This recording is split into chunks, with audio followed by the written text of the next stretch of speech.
You are now listening to Sierra Unraveled, hosted by yours truly. I am a single mother who finally released myself from a toxic relationship with the help of God, of course, so I can pursue my wildest dreams.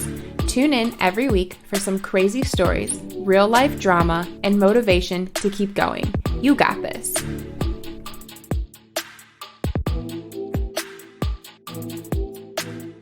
If this is your first time tuning in, do yourself a favor and go binge listen to all of my previous episodes. There's some good content on here. Also, please don't judge how far I've come from my very first episode 6 months ago. I've switched mics and started the incorporation of background music, so everything seems to be coming together nicely until life happens, right? And I screw up and don't stick to a real deal publishing schedule for you. I'm busy AF. I might even need to say it again, like I'm busy for real. And I'm probably most likely, for sure, trying to do way too much at once, but honestly, that's just how I roll. How much can I actually do without letting everything else fall apart? Well, stick around and you'll just have to find out. So this past weekend was cuckoo nutso. I worked late Friday night, then got up and drove for a funeral the next day. Oh yeah, I drive for a luxury bus company. If this is your first time tuning in, it's more of like a transportation service, and sometimes I get to drive for parties, but other times it's dinner outings, family gatherings, kids events, and then the dreaded funerals. I know I've talked about driving for funerals before in another episode and how difficult it can be for me because I'm really quite the sap.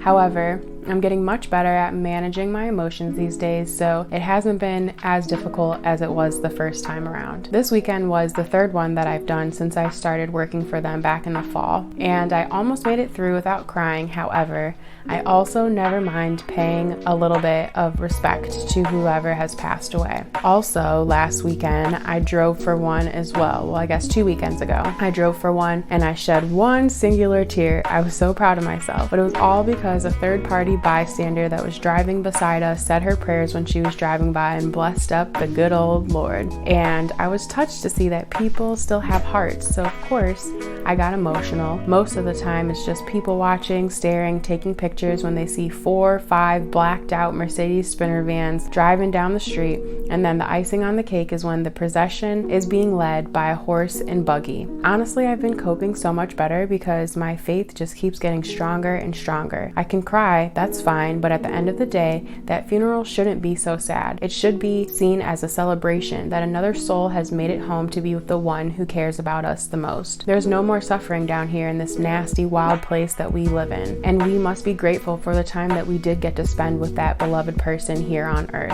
I remember when I had to deal with my first close and personal death. My first real job was working at a shoe store. Midwest folks know it as Shoe Carnival. Anywho, my boss, our store general manager, had passed away overnight from a heart attack. John McLean. He left behind his wife and his younger daughter. He was only in his 30s, and I had worked with him that evening right before he had passed. The next morning, when my best friend had called me to tell me what had happened, I was besides myself. I'm pretty sure I was screaming like a banshee in mire and falling to the floor, the whole deal, you know? And then I went to my best friend's house to grieve with her. And when I got there, her dad, military sergeant man, answers the door. He looks at me with this twisted up face and damn near disgusted look, like, what the F is wrong with you? Your skin is about to melt off your face, you've been crying so much. And I'm like, well, yeah, duh. Our boss just passed away. And he tells me crying for people who have passed away is one of the most selfish things that one can do. Me, the emotional, big-hearted person that I am, could have just threw up on him at that very moment. I didn't understand how someone could be so heartless. But now I get it. God brought him home that evening, maybe too soon, maybe too late. I don't know. But that's not up to us to decide. The part that hurts me the most is trying to understand what or how his family was feeling at that time. His wife and his daughter had to move on and grow from that. And the only thing I could hope and pray for is that they also turn to the Lord for guidance, comfort, and strength. As long as they did, I knew that they would be just fine. So that is what I remember when I feel myself about to lose control at a funeral or learning about someone's death. I promise it's helped me greatly. People don't talk about death a lot in our society either. It's like in the same category as sex, domestic violence, relationships, same-sex marriage, and whatever else you want to throw in that category that makes people uncomfortable. So I luckily know how to share my feelings with my loved ones and close friends. So when I do, or when I did most recently, back in the fall, my grandmother sent me a few reminders from the Watchtower. To my Christians and any other religion that you follow, this is where Jehovah's Witnesses interpret his word. And the brochure highlighted 2 Corinthians 1, 3, and 4, Hebrews 2, 15, and John 5, 28 and 29. Other scripture that was included was John 11, 39 through 44, and Job 14, 14 and 15. Now, of course, if you know me and how my brain works, I've already looked up all these teachings in my NIV Bible just to make sure they somewhat correlate the same teachings before sharing with you. You're like, hold up, this girl was just swearing and now she's talking about Jehovah's Witnesses, which she's actually Christian. Just go listen to my episode about my faith and you'll understand better. But I'm telling you right now that if you are skeptical about anything in your life, or you're confused or struggling or in pain, it's likely because you're just missing faith, or maybe you just need a little more of it. I'm not sure because I'm not you, but I know that that's what I've learned in my experience. So anyways, here I am ranting on again because that's what I just love to do. But really, I'm able to drive that big ass bus happily to support those families in their time of grief because I have faith. Yesterday, I picked up a toy spider when I was cleaning my garage, and I was joking to myself in my head like, dang, I bet people who don't believe in God would be like, I bet he can't turn this into a real spider right now. And me just even thinking that people could doubt that, I went running to the trash can to throw that sucker away because I'm not about to play with him. That toy spider was the size of my freaking hand. It was like real deal tarantula status. No thank you. I don't want any parts.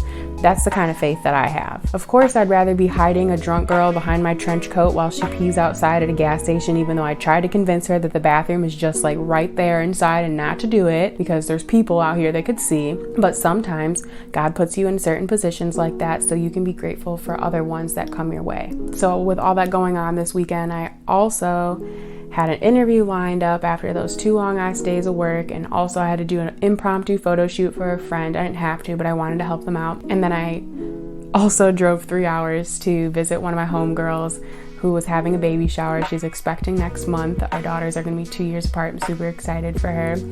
Here comes a malfunction in technology where I couldn't regain access to my podcast interview material that I had prepared. I was so mad at myself, even though I knew there was nothing I could do.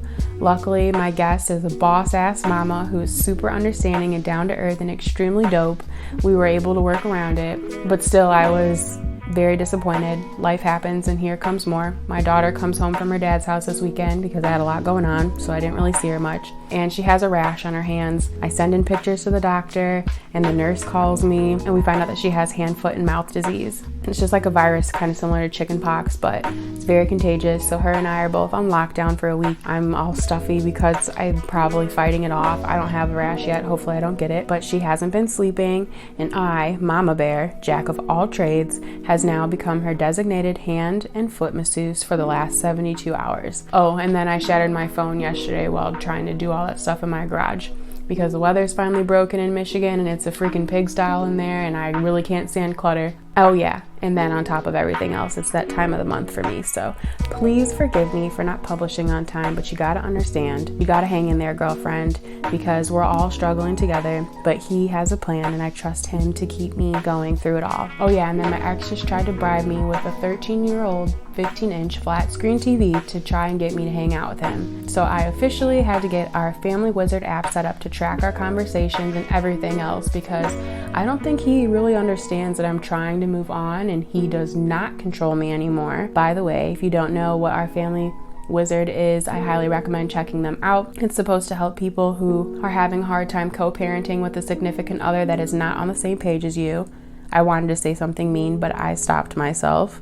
The program offers a free waiver that can help you get your first year subscription without cost. So if that's something that you might be interested in, definitely would check them out. They're available online and then you can go and download an app. So hopefully he gets on board with that so I don't have to keep worrying about him trying to control me. But anyways, I hope you're in a place where you are safe, and at the very least in a safe place mentally. I know some of you might actually be counting on me to continue sharing my story, so you know that you're not alone. So even if I don't want to do it, or I think that it might not be relevant, I'm just going to keep doing it anyway because you are worth it. Your children are worth it. You have to keep going too. So stop letting them unravel you, because only you can unravel yourself.